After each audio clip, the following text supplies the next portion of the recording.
Yuk, dukung dakwah ini dengan subscribe, like, dan share. Semoga jadi amal jariah. Semoga setiap klik subscribe menjadi pahala yang terus mengalir. Assalamualaikum warahmatullahi wabarakatuh. Alhamdulillahi rabbil alamin. Wassalatu wassalamu ala ashrafil mursalin, nabiyyina wa maulana Muhammadin wa ala alihi wa sahbihi ajma'in. Wa ashhadu an la ilaha illallah wahdahu la syarika lah. Wa ashhadu anna Muhammadan abduhu wa rasuluh sallallahu alaihi wa ala alihi wa sahbihi wa man tabi'al huda ila yaumiddin. Alhamdulillah, puji syukur kita haturkan kehadirat Allah. Pagi ini kembali kita lanjutkan kajian dengan membaca kitab Khudh Aqidatak. Dan insyaallah kita akan melanjutkan di halaman berapa? 33. Tentang mencintai Allah dan Rasulnya sallallahu alaihi wasallam. Kita akan baca terlebih dahulu. Nah, tafadhal. Bismillah, salatu wassalamu ala rasulillah. Wa ba'du. As-su'al as-sadis, kaifa tuhibbullaha wa rasulah?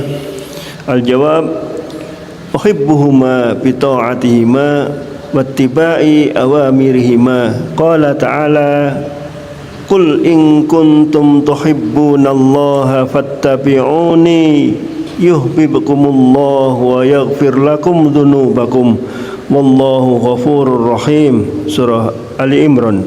Wa qala sallallahu alaihi wasallam, la yu'minu ahadukum hatta akuna ahabba ilaihi min walidihi wa walidihi wan nasi ajma'in. Muttafaqun alaihi. Nah. Kaifa tuhibbullaha wa rasulah?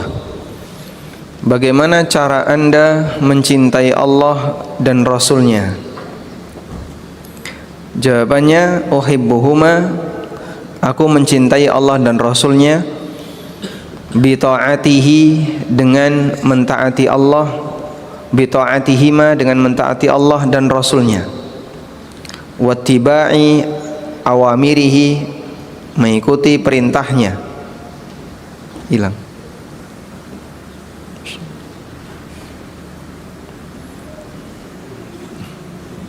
Tulisannya hilang.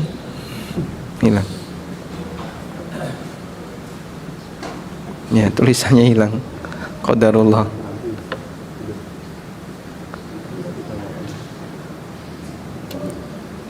Ya, coba kita ambilkan dari sini.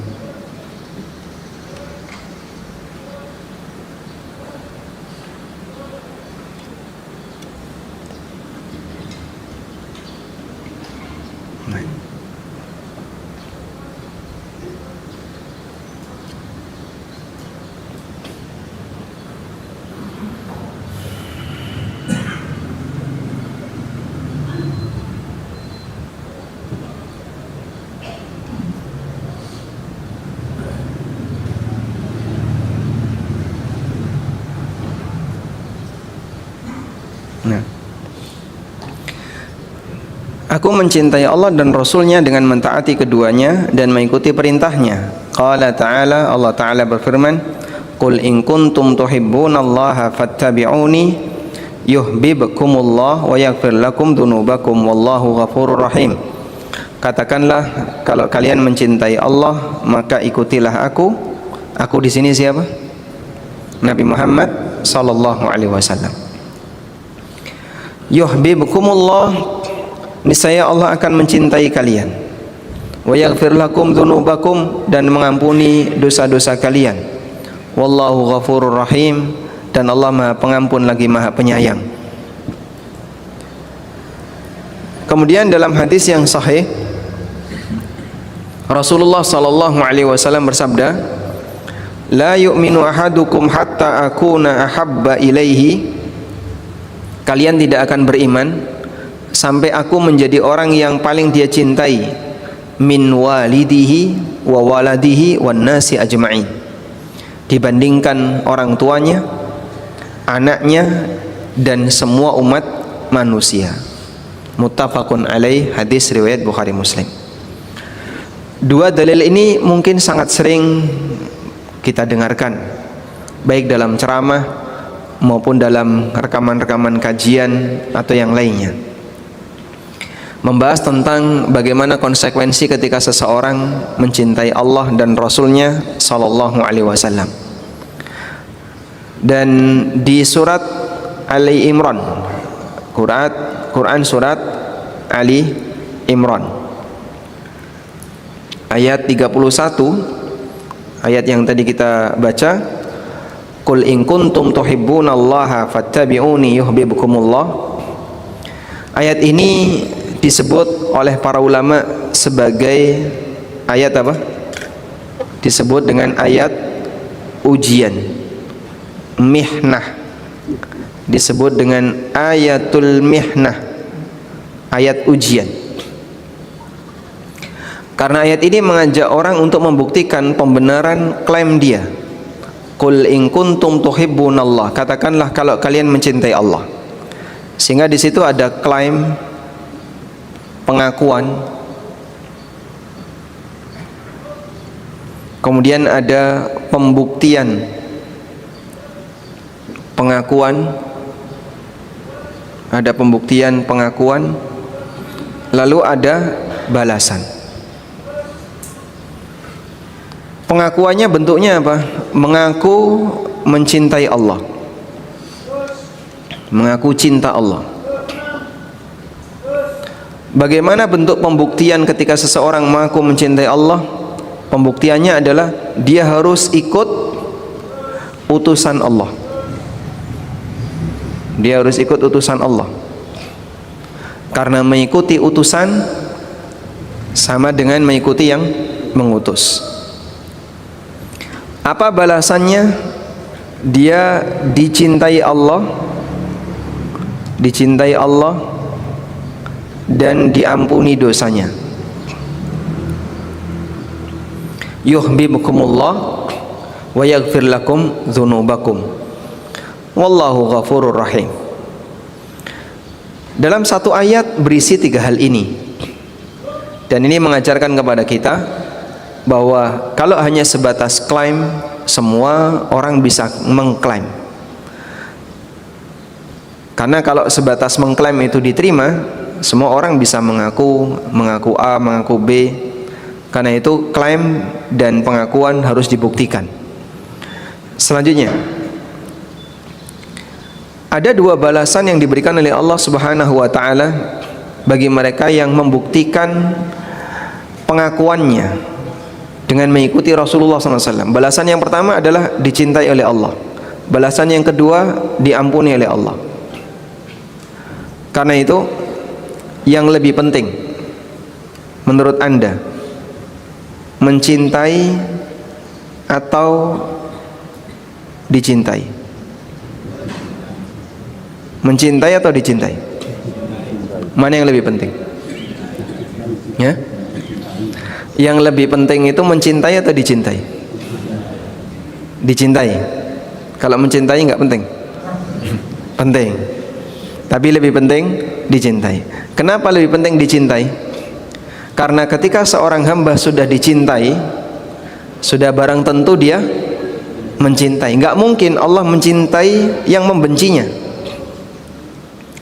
Ketika dicintai, berarti di sini ada dua yang terjadi. Dia punya pengakuan, dia punya pengakuan. Yang kedua, dia membuktikan pengakuannya. Dan pembuktiannya itu diterima. Dalam posisi pembuktiannya ini diterima oleh Allah. Ketika pembuktiannya itu diterima, maka dia akan mendapatkan balasan dicintai oleh Allah Subhanahu wa taala. Karena itu para ulama mengatakan laisa sya'nu bi an tuhibba wa innama sya'nu bi an tuhabba. Yang lebih penting bukan bagaimana kau mencintai, tapi yang lebih penting adalah bagaimana kau dicintai oleh Allah. Karena ketika seorang hamba dicintai oleh Allah, berarti dia punya pengakuan mencintai Allah, dia membuktikan pengakuannya dan pengakuannya diterima oleh Allah. Bagian akhir inilah kata kuncinya, pengakuannya diterima oleh Allah Subhanahu wa taala. Baik, selanjutnya Nabi SAW mengatakan dalam hadis tentang mencintai beliau, dan ini menjadi syarat iman. La yu'minu ahadukum hatta akuna ahabba ilaihi min walidihi wa waladihi wan nasi ajma'in. Kalian tidak akan beriman sampai aku menjadi orang yang paling kalian cintai dibandingkan orang tuanya, dibandingkan anaknya, dan semua umat manusia. Kita memiliki beberapa orang yang berjasa dalam hidup, dan semakin besar jasanya bagi hidup kita, akan kita cintai. Cinta itu tumbuh karena dua alasan. Yang pertama, Bapak, sebagai balas jasa. Yang kedua, karena masih dibutuhkan. Ngerti nggih, Pak? Jadi jenengan kalau sudah umur 60 ke atas, 70 ke atas, masih dibutuhkan nggak, Pak? Nggih? Wis salah dibutuhkan nih. Sudah nggak dibutuhkan. Masih dicintai nggak, Pak? Atau urip-uripan?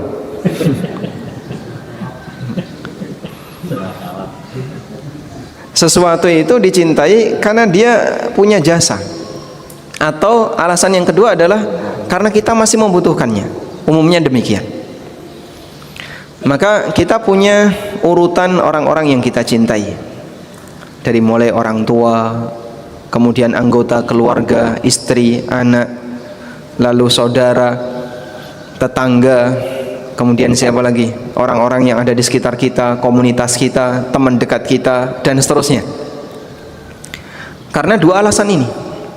Ketika Anda tidak pernah punya utang jasa kepada yang bersangkutan, tidak butuh kepada orang yang bersangkutan, interaksi kita dengan mereka akan biasa saja. Baik. Selanjutnya, Nabi SAW menjadikan syarat iman itu adalah cinta beliau. Sampai beliau mengatakan, la yu'minu ahadukum hatta akuna ahabba ilaihi. Kalian tidak akan beriman sampai aku menjadi orang yang paling dia cintai. Syarat iman di sini adalah cinta Nabi sallallahu alaihi wasallam. Mengapa mencintai Nabi sallallahu alaihi wasallam menjadi syarat iman?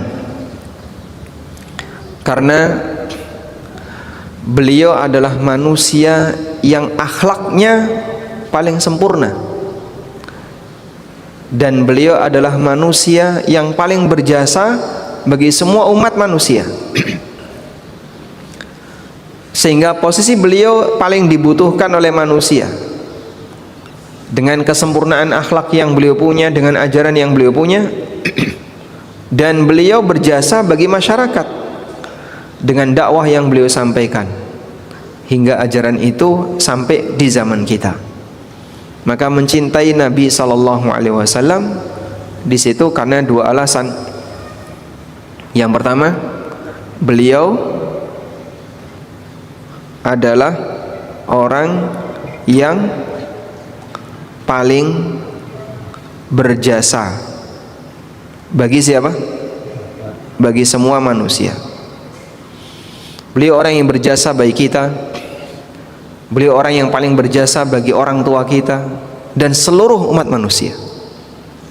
Maka kecintaan kita kepada Nabi SAW harus lebih tinggi daripada cinta kita kepada orang tua.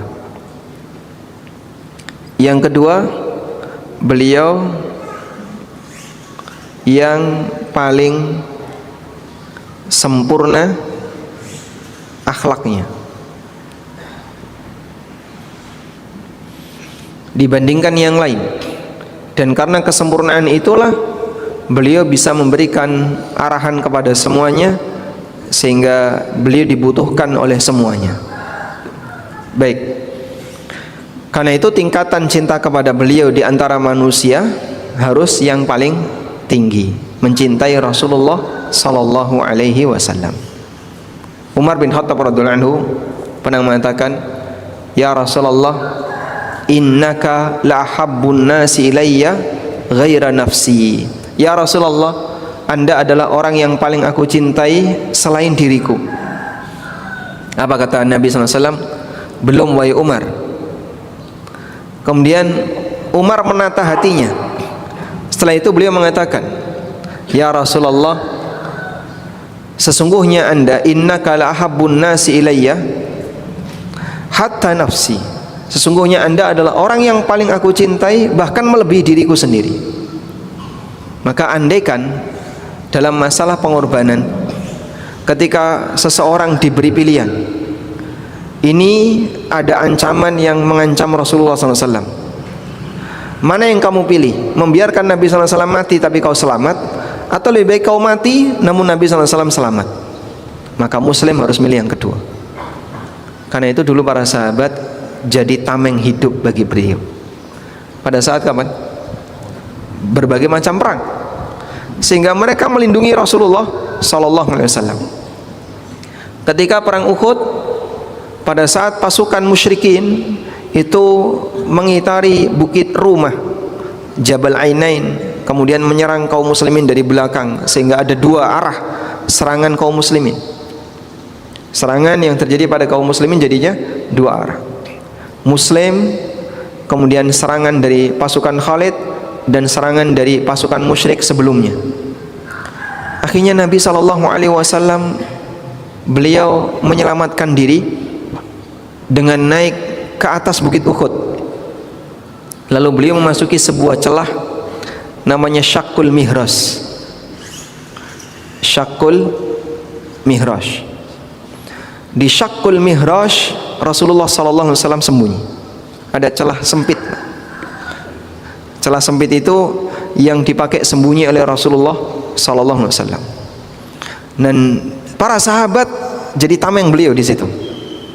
Abu Sufyan di bawah memanggil, hal minkum Muhammad?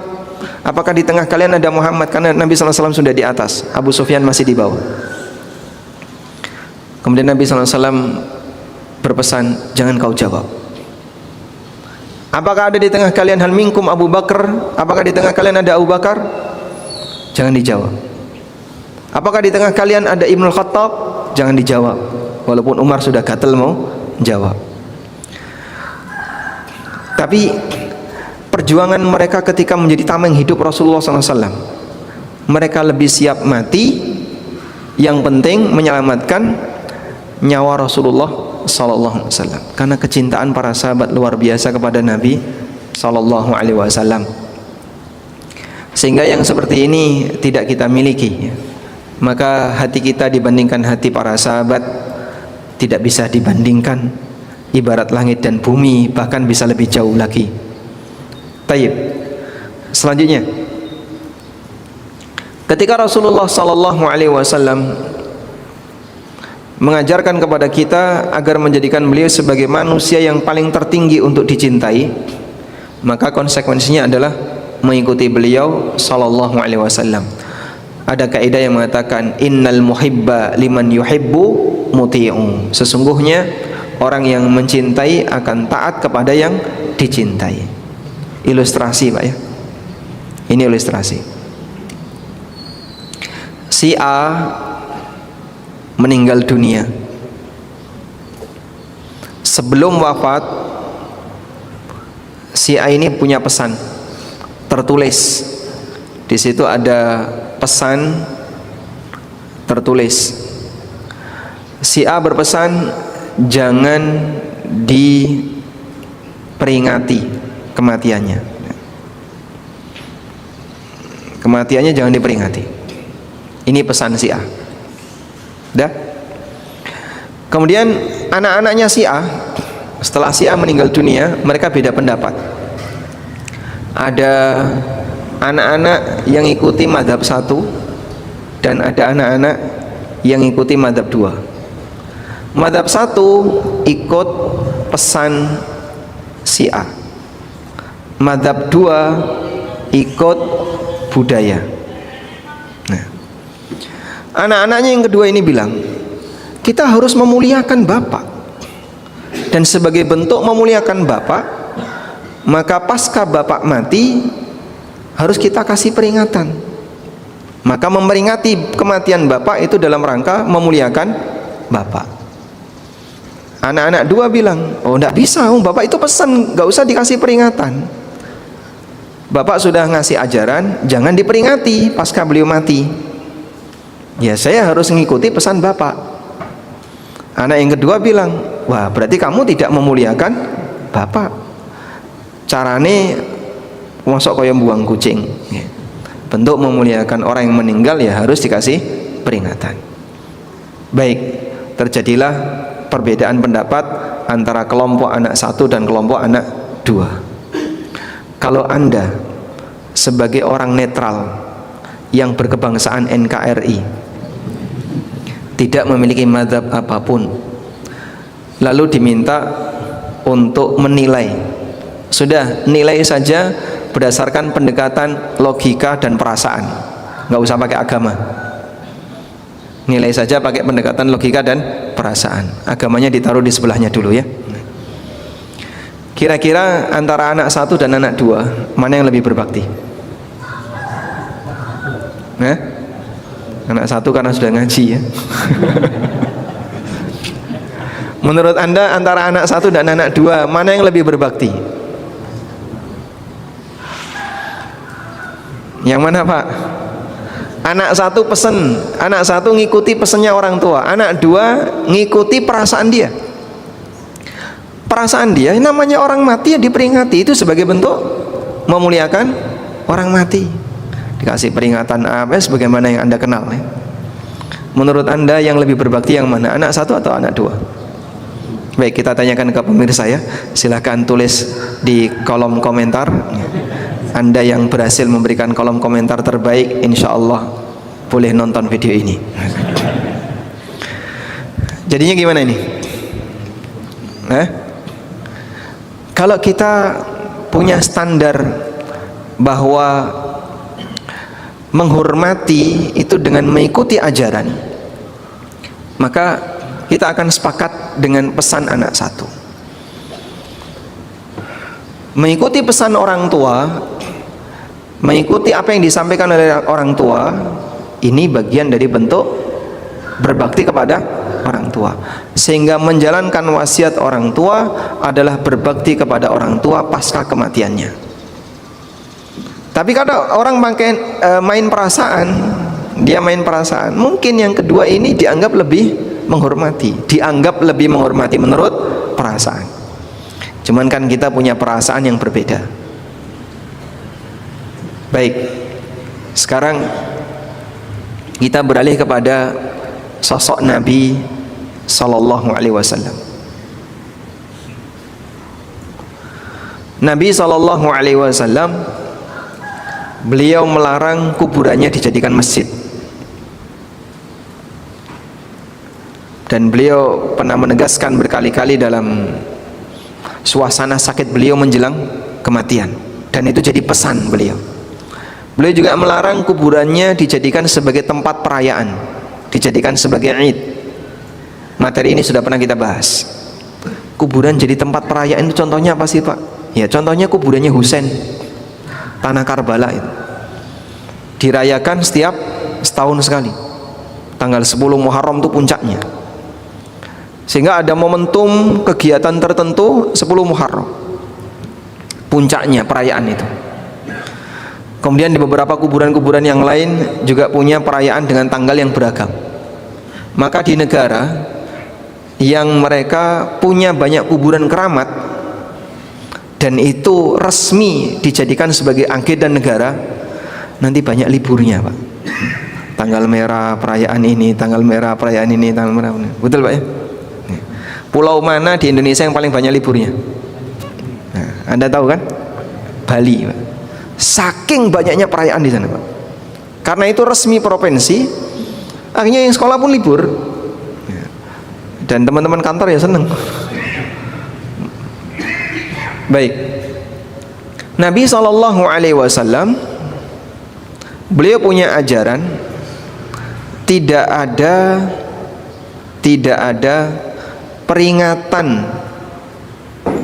peringatan apapun terkait sejarah. Anda carikan satu momentum bersejarah yang diperingati para sahabat. Satu aja, Pak. Menang perang Badar. Ada nggak peringatan menang perang Badar? Tanggal berapa? Nggak ada ya? Baik. Peringatan apa lagi? Selamat dari perang Uhud. Nggak ada. Selamat dari perang Khandaq.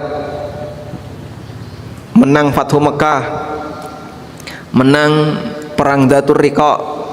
Menang perang Dzatus Salasil, atau perang-perang yang lain, atau peristiwa apapun, kelahiran beliau, Isra Mi'raj beliau, kemudian kedatangan beliau di Madinah, pernikahan beliau dengan Aisyah atau dengan Khadijah, itu semuanya sejarah yang dialami Nabi SAW.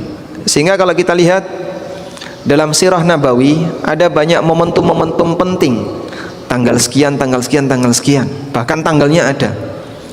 Tapi tidak ada satupun para sahabat, ulama tabi'in maupun tabi'in yang ngasih peringatan.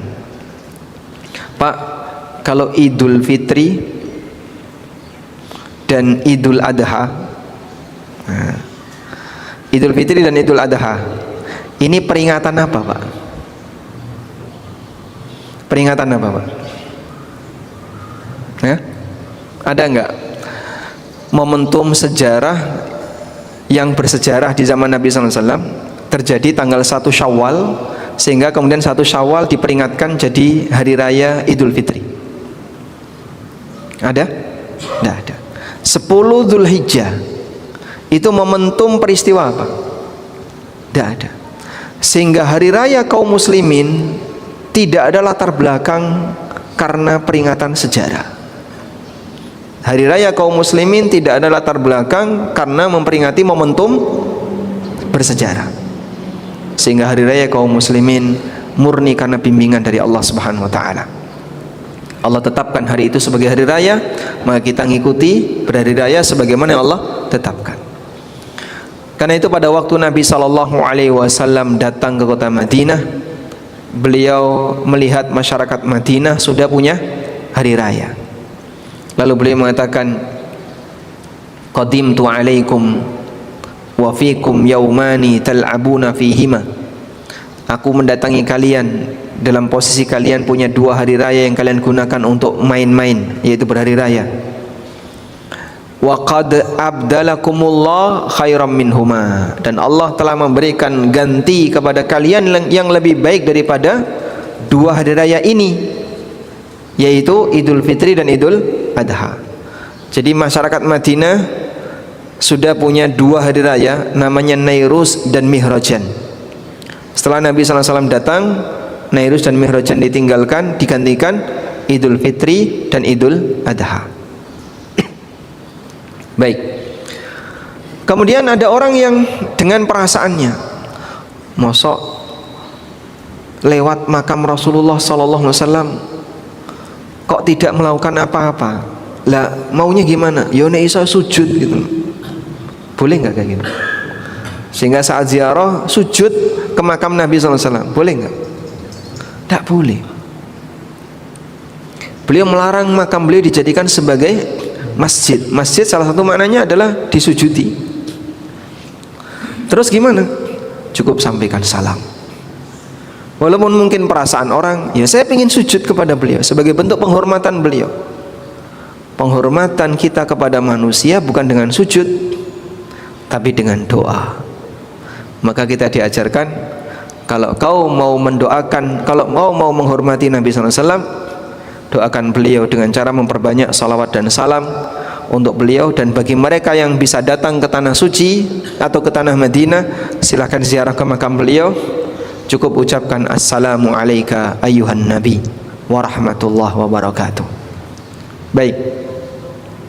Disinilah kita diajarkan satu prinsip, innal muhibba liman yuhibbu muti'u.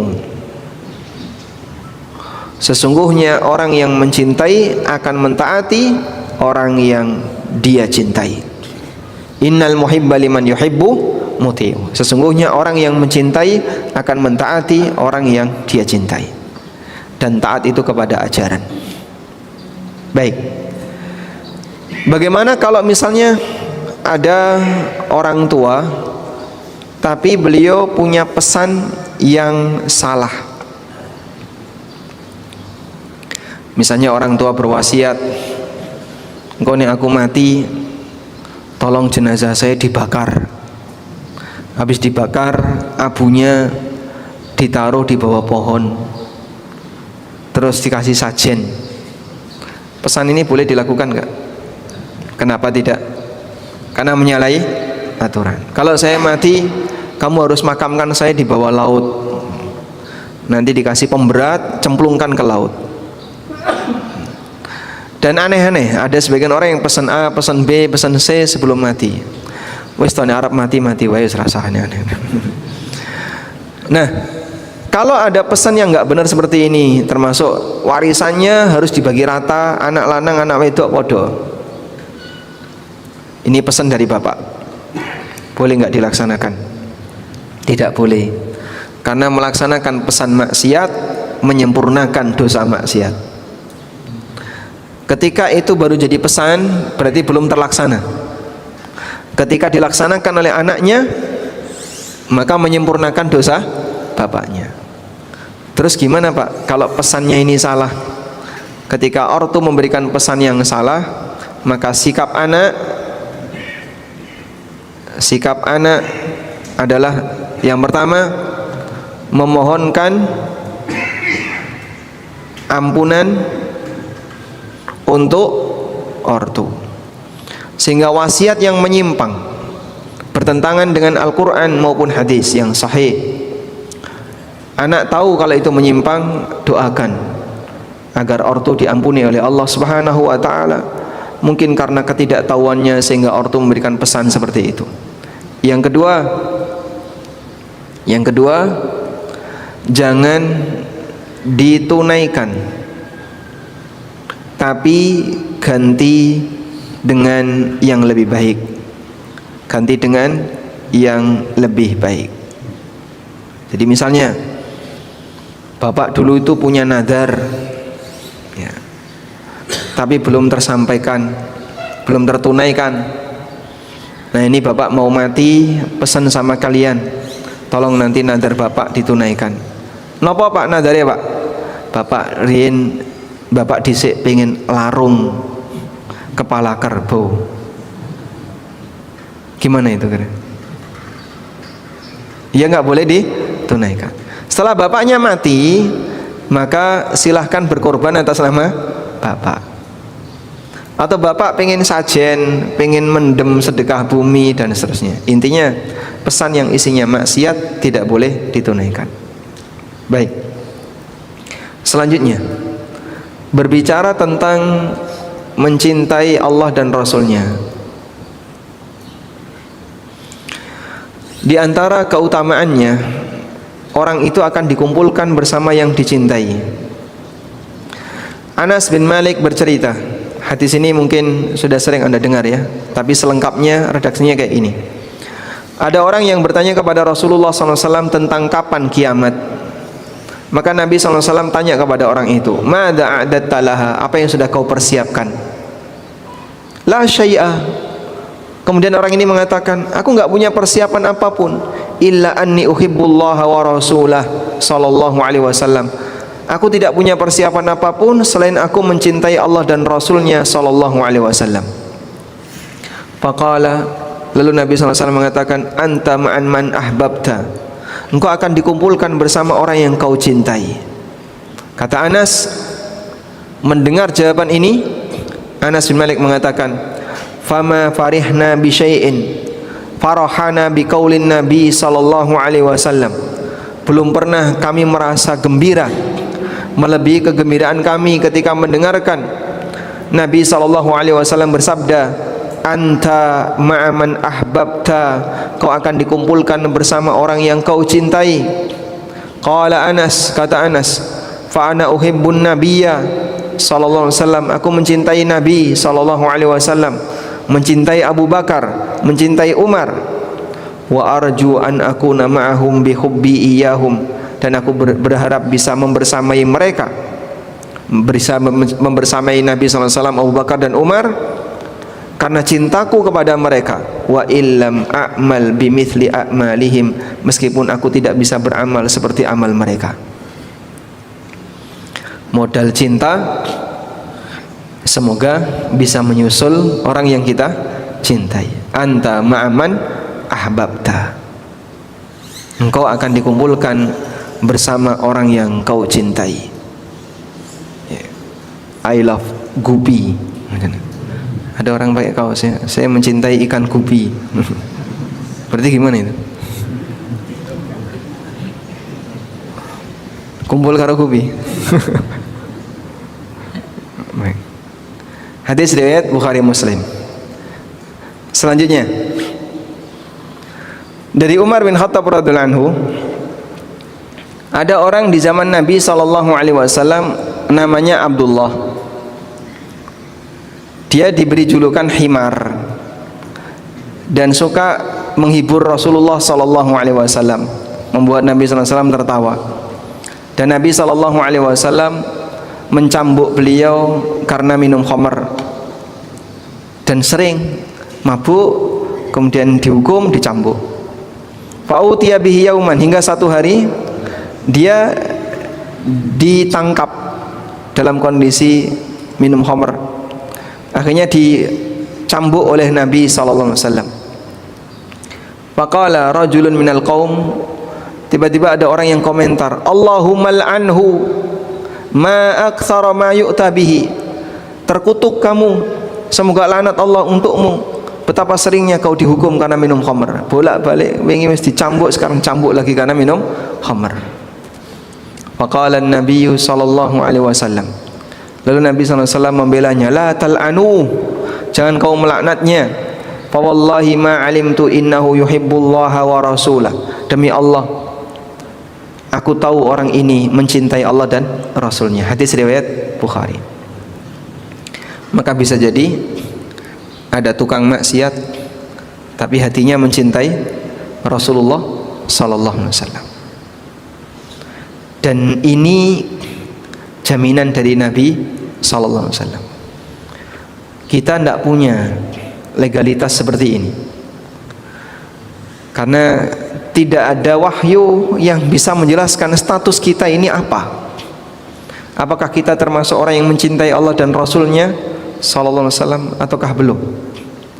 Maka kita hanya bisa berharap, karena tidak ada legalitas itu. Tidak ada yang bisa menjamin, memvalidasi cinta Anda kepada Allah dan Rasulnya sallallahu alaihi wasallam.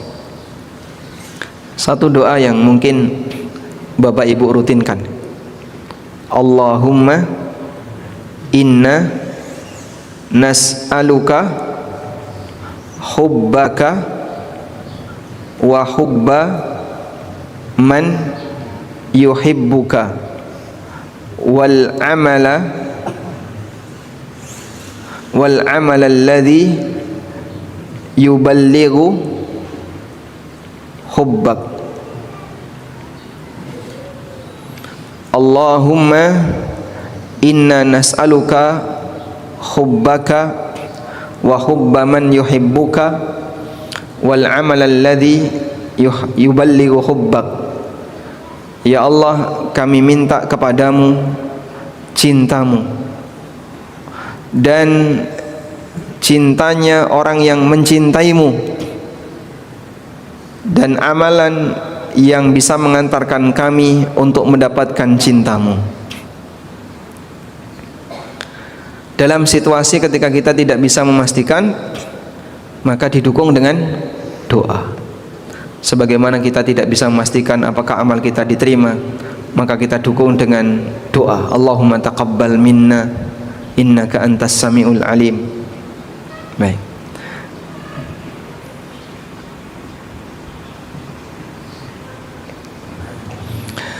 nanti jaga di pintu sana, Mas Mitro di pintu yang utara, yang keluar setoran doa ini. Gimana? Siap? Tidak boleh keluar masjid sebelum hafal doa ini. Sanggup ya? Yang sudah di luar masjid nanti masuk lagi. Allahumma inna nas'aluka hubbaka wa hubba man yuhibbuka wal amal alladhi yuballighu hubbak. Yuballighu hubbak.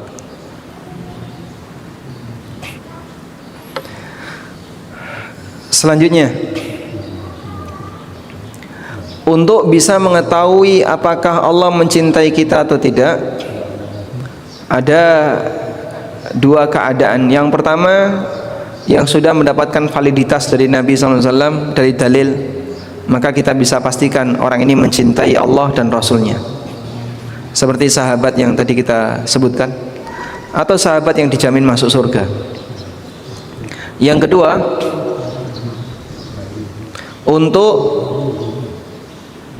yang tidak bisa mendapatkan validasi, maka bisa mengikuti beberapa sebab amalan yang bisa mengantarkan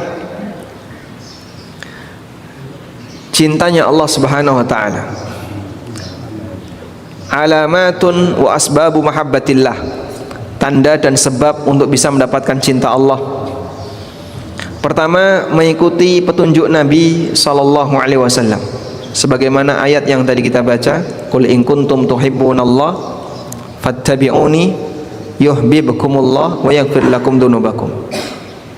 Yang kedua, merendah di hadapan kaum mukminin dan tegas di hadapan orang kafir,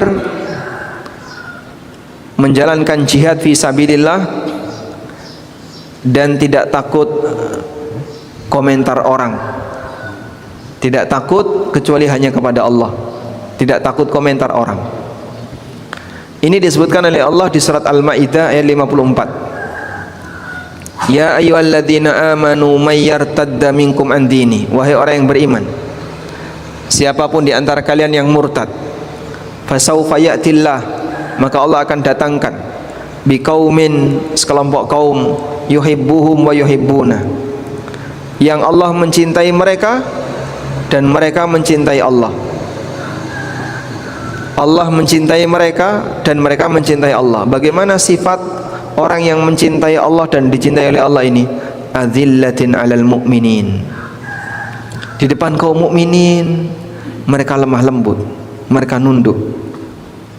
A'izzatin 'alal kafirin. Di depan orang kafir mereka tegas. Jangan dibalik. Dengan kaum muslimin mereka keras. Dengan orang kafir dipejeti. Tahu yang mijiti orang kafir? Nggih. Yujahiduna fi sabilillah. Mereka berjihad di jalan Allah. Wala yakhafuna laumata laim, dan mereka tidak takut dengan komentar siapapun. Sehingga ada sebagian orang yang berkebalikan dengan ayat ini. Di depan kaum muslimin keras, kereng, sehingga dia kalau sama orang musyrikin atau sama orang muslim dia sikapnya kasar. Tapi di depan orang kafir lemah lembut, memberikan pembelaan. Kajian dibubarkan, terus perayaan kekufuran dijaga. Dan jadilah orang-orang ini adalah orang-orang yang zalim, padahal bisa jadi doa yang mereka baca mengenai mereka sendiri. Wa asghilidz zalimin bidzalimin. Sibukkanlah orang zalim untuk bertabrakan dengan orang zalim yang lain. Akhirnya gontok-gontokan antara satu dengan yang lain. Selanjutnya, yang ketiga, rajin melakukan amal sunnah. Sebagaimana disebutkan dalam hadis qudsi riwayat Bukhari, Allah Ta'ala berfirman, "Wa ma taqarraba ilayya 'abdi bi syai'in ahabba ilayya mimma aftaradtuhu alaihi." Tidak ada ibadah yang lebih aku cintai yang dilakukan oleh hambaku melebihi ibadah yang aku wajibkan untuknya. Sehingga ibadah yang diwajibkan oleh Allah lebih dicintai oleh Allah. Wa ma yazalu 'abdi yataqarrabu ilayya bin nawafil. Dan ada hambaku yang beribadah dengan melakukan amal sunnah hatta uhibbah, sampai aku mencintainya. Maka manfaat rajin mengamalkan amal sunnah adalah untuk menggapai cintanya Allah Subhanahu wa ta'ala. Yang keempat, saling mencintai, saling berkunjung, saling memberi nasihat fillah, karena Allah. Dari Rasulullah sallallahu alaihi wasallam yang beliau riwayatkan dari Allah, berarti hadis qudsi. Haqqat mahabbati, berhak untuk mendapatkan cintaku siapa saja?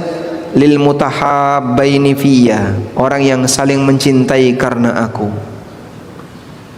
Dudu sana dudu kadang, tidak punya hubungan persaudaraan, tidak ada kegiatan hubungan karena kerja dan bisnis, tapi bisa saling mencintai. Kenapa? Karena duduknya jejer, sama-sama merem, sehingga senasib di belakang nyendernya bareng.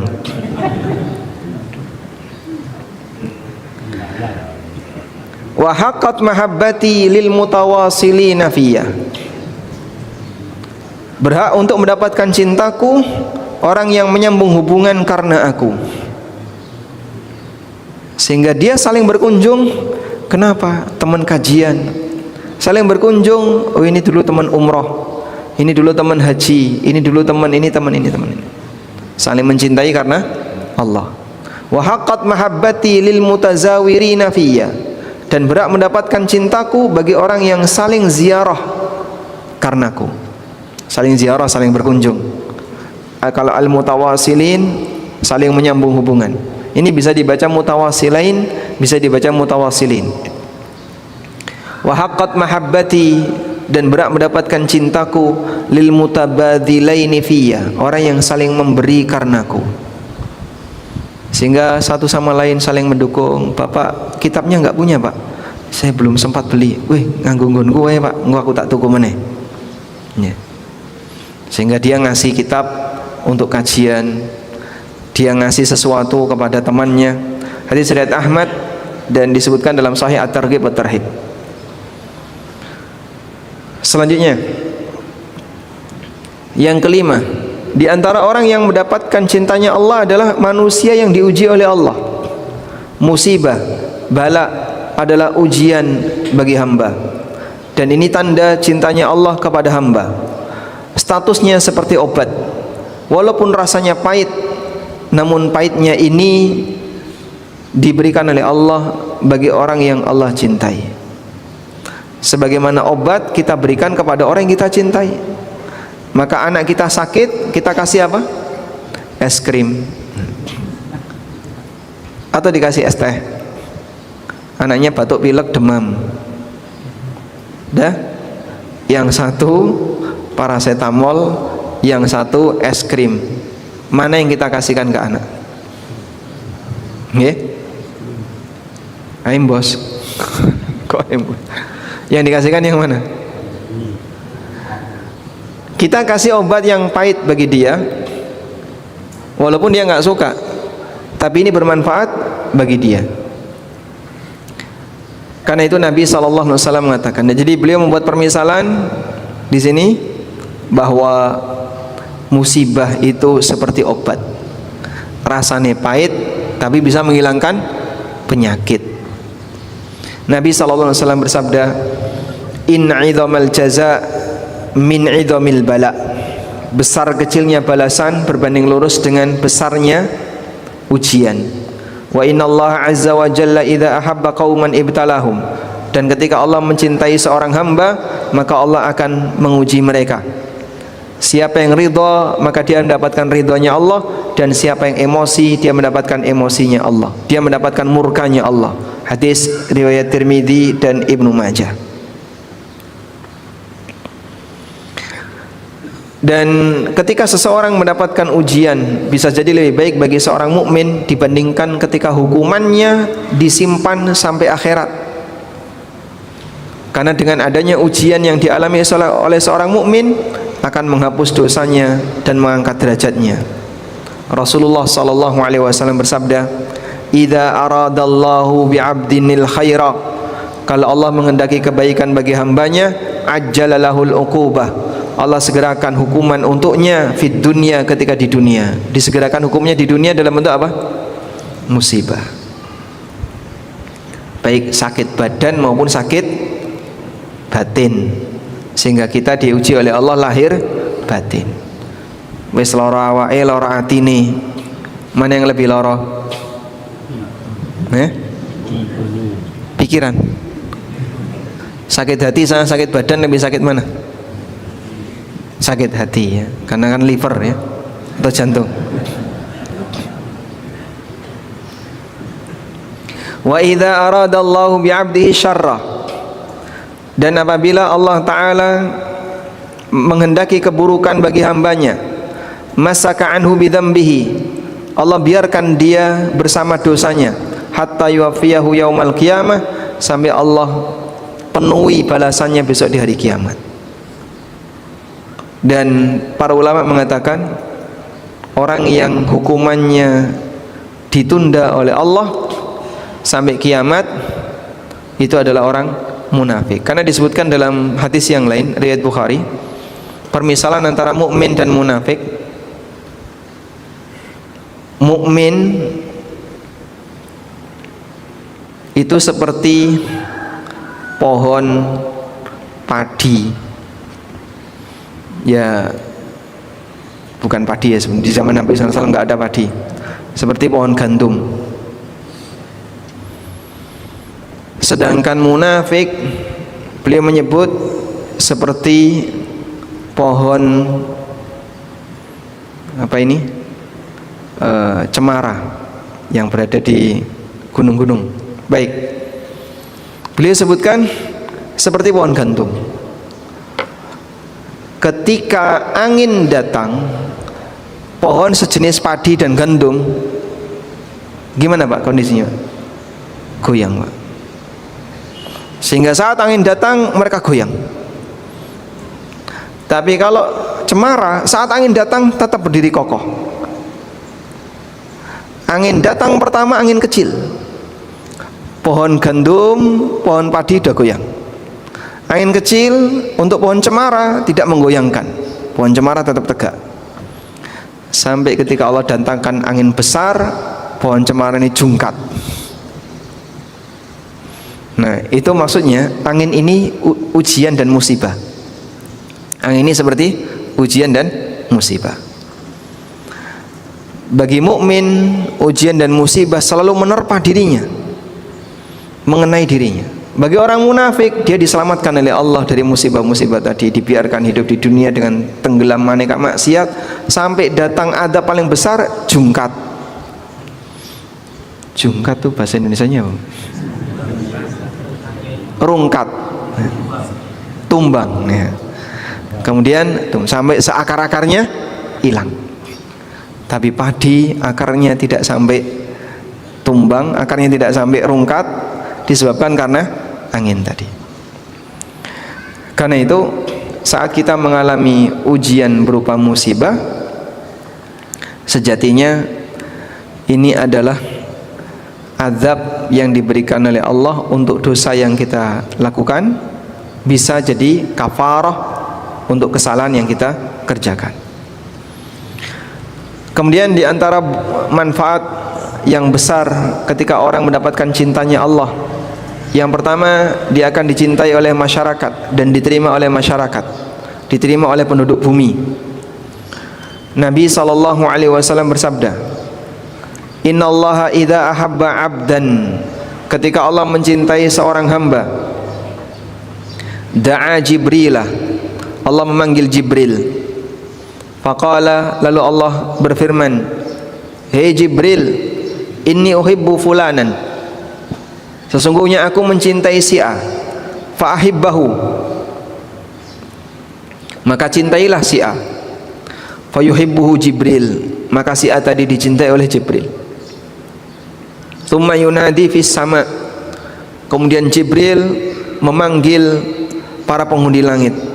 Innallaha yuhibbu fulanan, Allah mencintai si A, fa'ahibbuhu, wahai kalian para malaikat, cintailah fulan. Fayuhibbuhu ahlus sama, maka seluruh penduduk langit pun mencintainya. Tsumma yudha'u lahul qabulu fil ard, kemudian diletakkan untuknya, dia bisa diterima oleh penduduk bumi. Sehingga orang ini punya banyak teman, diterima oleh banyak orang, kalau ngomong didengerin orang. Wa idza abghada 'abdan, ketika Allah membenci seorang hamba, da'a Jibrilah, Allah memanggil Jibril. Fayaqulu, kemudian Allah mengatakan, inni ubghidu fulanan fa'abghidhu, aku benci si A, maka kamu harus benci sama si A. Fayubghiduhu Jibril, maka Jibril pun membenci si A. Kemudian Jibril memanggil seluruh penduduk langit, sesungguhnya Allah membenci si A, maka bencilah kalian kepada si A. Fayubghiduna, maka seluruh penduduk langit benci sama si A. Tsumma tudha'u lahul baghdha fil ard, kemudian diletakkan kebencian ke seluruh muka bumi, sehingga banyak orang yang enggak suka kepadanya. Walaupun mungkin dia punya jabatan, walaupun mungkin dia punya posisi dan status sosial, tapi banyak orang enggak suka kepadanya. Hadis sahih riwayat Bukhari. Ini manfaat pertama ketika seseorang mendapatkan cintanya Allah.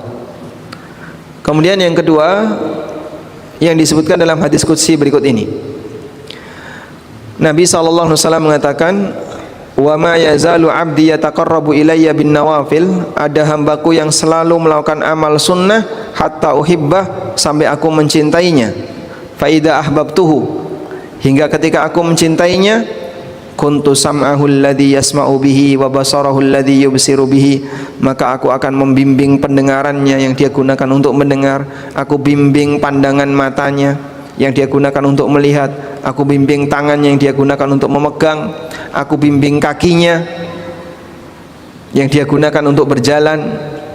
Wa in sa'alani la'u'tiyanna, kalau dia minta kepadaku langsung aku kasih, pasti akan aku kasih.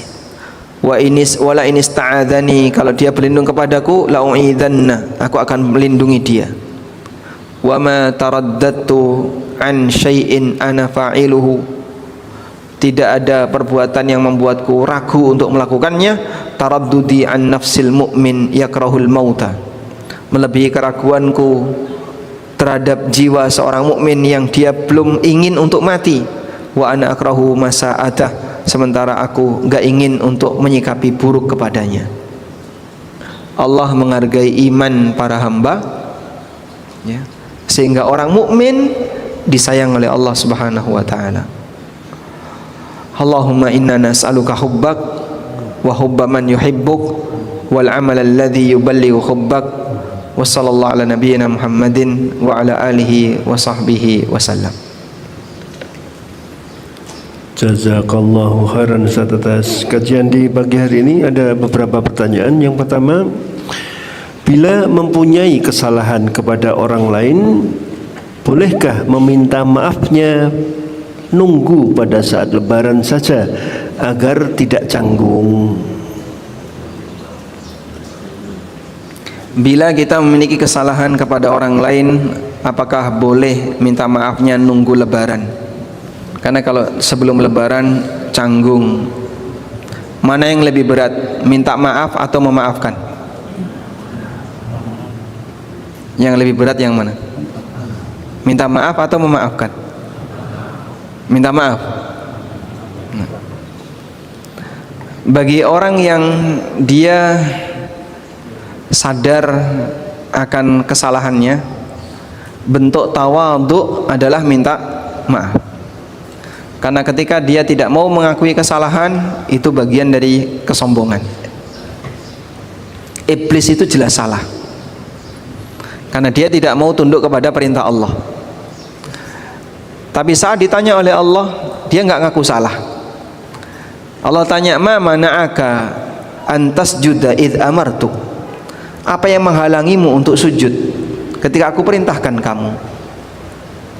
Iblis memberikan jawaban, ana khairum min. Aku lebih baik daripada Adam. Khalaqtani min narin wa khalaqtahu min tin. Kau ciptakan aku dari api, sedangkan kau ciptakan dia dari tanah. Maka dia yang jelas salah tidak mau ngaku salah karena kesombongannya. Akhirnya diusir oleh Allah Subhanahu wa taala. Qala fahbit minha fama yakunu laka an tatakabbara fiha fakhruj innaka minas saghirin. Turun kamu dari surga. Kau enggak boleh sombong di dalam surga, karena sombong tidak boleh masuk surga. Sehingga yang sudah berada di dalam surga kok sombong, suruh keluar. Contohnya iblis. Rasulullah sallallahu alaihi wasallam mengatakan, la yadkhulul jannah man kana fi qalbihi mithqalu dzarratin min kibrin. Tidak akan masuk surga orang yang dalam hatinya ada rasa sombong seberat, walaupun seberat dzarrah, seberat debu. Sehingga sombong tidak boleh masuk surga. Di ayat yang lain, di sebuah ayat Nabi sallallahu alaihi wasallam, Allah Subhanahu wa taala berfirman, tilkad darul akhiratu naj'aluha lil ladzina la yuriduna 'uluwan fil ardi wala fasada. Itulah kebahagiaan negeri akhirat yang kami jadikan bagi mereka yang tidak punya keinginan untuk bersikap sombong atau berbuat kerusakan di muka bumi. Maka bagian dari bentuk melawan sikap sombong adalah minta maaf ketika kita salah. Bagaimana kalau misalnya kita tunda? Saya ingin minta maaf Pak, saya mau dan bersedia untuk minta maaf, cuman rasanya canggung sehingga saya tunda besok pas lebaran. Melawan rasa canggung ini berangkat dari apa? Malu untuk mengutarakan. Tapi malu ini menghalangi dia untuk berbuat baik. Ini malu yang tidak terpuji. Terus kamu bisa nggak menjamin Syawal tahun depan masih hidup? Kalau bisa silahkan ditunda. Kalau bisa ya jelas tidak ada yang bisa. Kalau begitu segera minta maaf, sebab kematian sudah ada di belakangmu. Wa nahnu aqrabu ilaihi minkum walakin la tubsirun. Dan kami lebih dekat kepada manusia yang mau mati meskipun kalian tidak melihat. Bahkan kematian lebih dekat daripada kalung sandal yang dipakai oleh seseorang. Jarak antara sandal dengan kita berapa senti? Kalung sandal kan kadang dipakai gini Pak, kadang lepas, kadang kepakai, kadang lepas. Kematian lebih dekat dibandingkan kalung sandal yang kita pakai, sebab dia bisa datang sewaktu-waktu tanpa ada persiapan dari manusia. Oleh karena itu Rasulullah sallallahu alaihi wasallam memberikan arahan, man kana li akhihi madlamatun falyastahilla minhu al-yaum. Barang siapa yang punya kezaliman kepada saudaranya, hendaknya minta dihalalkan segera, sebelum dinar dan dirham tidak berlaku. Maka idealnya minta maaf itu dilakukan segera dan tidak menunggu lebaran. Kalau misalnya nggak berani ketemu langsung, Anda bisa minta maaf melalui WA. Kalau nggak direspon, WA lagi. Nggak direspon, telepon. Terus nanti ditemui. Sehingga berikan pengantar yang lebih ringan. Semoga nanti bisa mencairkan. Wallahu a'lam. Yang terakhir Ustaz, apa hukum kurban atas nama mayit? kurban atas nama mayit dirinci menjadi dua. Yang pertama, mayit diikutkan dengan kurbannya orang yang hidup. Misalnya si A berkurban atas nama dirinya dan seluruh anggota keluarganya. Salah satu anggota keluarganya sudah meninggal, maka yang meninggal tadi turut mendapatkan pahalanya. Sehingga saat si A menyembelih korban, beliau berikrar, Allahumma bismillah, Allahu akbar, Allahumma hadza minka walaka anni wa an ahli baiti. Bismillah Allahu akbar, ya Allah ini korban dariku atas nama diriku dan seluruh anggota keluargaku. Terus disembelih. Maka seluruh anggota keluarga si A, baik yang hidup maupun yang sudah mati, turut mendapatkan pahalanya. Yang kedua, kurban atas nama mayit yang disendirikan. Misalnya seekor kambing, terus ditulisi ALM si A, ALM si B. Maksudnya apa itu? Almarhum si A, almarhum si B. Sehingga kurbannya atas nama orang yang sudah mati sendiri, dia tidak diikutkan orang yang hidup. Dalam hal ini ada dua rincian. Yang pertama, jika yang bersangkutan pernah berwasiat sebelum beliau wafat, maka ulama sepakat hukumnya boleh dan wajib ditunaikan. Sehingga sahibul kurban yang sudah meninggal dan dulu sebelum wafat beliau pernah berwasiat, kemudian dibelikan hewan kurban untuk disembelih atas nama beliau, hukumnya boleh dalam rangka menunaikan wasiat. Selanjutnya, untuk kurban wasiat seperti ini, pemanfaatannya, mengenai pemanfaatannya, di sana ada dua pendapat ulama. Yang pertama, pendapat yang mengatakan bahwa kurban wasiat semua hasilnya hanya boleh untuk fakir miskin. Selain fakir miskin tidak boleh. Bahkan keluarganya sendiri tidak boleh. Sehingga tidak boleh dimakan, tidak boleh dihadiahkan kepada orang yang kaya, tapi yang boleh hanya satu, disedekahkan kepada fakir miskin. Ini pendapat Syafi'iyah dan pendapat Hanafiyah, sebagaimana keterangan Ibnu Abidin ulama Hanafiyah, keterangan Al-Qaffal dan beberapa ulama Syafi'iyah yang lain, bahwa untuk korban wasiat tidak boleh diberikan distribusinya, tidak boleh disalurkan kecuali untuk fakir miskin, khusus korban wasiat. Berbeda dengan pendapat Hambali. Kalau pendapat Hambali, korban wasiat boleh distribusinya sama sebagaimana korban orang yang hidup, sehingga bisa dibagi tiga ya, dimakan sendiri, disedekahkan atau dihadiahkan. Dan pendapat yang kedua ini yang lebih kuat, dengan alasan bahwa ketika orang itu sudah meninggal, maka status harta yang ditinggalkan oleh mayit menjadi haknya siapa? Ahli waris. Dan hasil korban pasca disembelih adalah haknya mayit, kemudian jatuh ke tangan ahli waris. Selanjutnya terserah ahli waris, boleh dimakan sebagian, boleh disedekahkan dan seterusnya. Baik. Selanjutnya, kondisi yang kedua, mayit tidak pernah berwasiat. Bolehkah berkorban atas nama mayit secara pribadi, mayit, bukan mengikuti orang yang hidup? Dalam hal ini ada tiga pendapat. Pendapat pertama mengatakan boleh, dan ini pendapat mazhab Hambali dan Hanafi. Bahkan banyak ulama Hambali yang menegaskan silahkan, termasuk ulama Hambali belakangan. Yang kedua, hukumnya makruh, dan ini pendapat Malikiyah. Yang paling keras dalam hal ini yang ketiga, yaitu Syafi'iyah, dilarang mutlak dan batal kalau tetap nekat korban atas nama mayit tapi tidak ada wasiat. Memang kalau dilihat dari sisi dalil, tidak dijumpai riwayat bahwa Nabi SAW pernah berkorban atas nama anggota keluarga yang sudah wafat. Oleh karena itu, kalau melihat sunnah, tidak ada. Namun apakah ini masuk sebagai amal yang boleh dihadiahkan untuk mayit? Ulama beda pendapat seperti yang tadi kita sebutkan. Dan sebagai kehati-hatian, sebaiknya mayit diikutkan dalam kurbannya orang yang hidup, bukan korban sendiri atas nama mayit. Wallahu alam. Wassallallahu ala nabiyyina Muhammadin wa ala alihi wa sahbihi wasallam.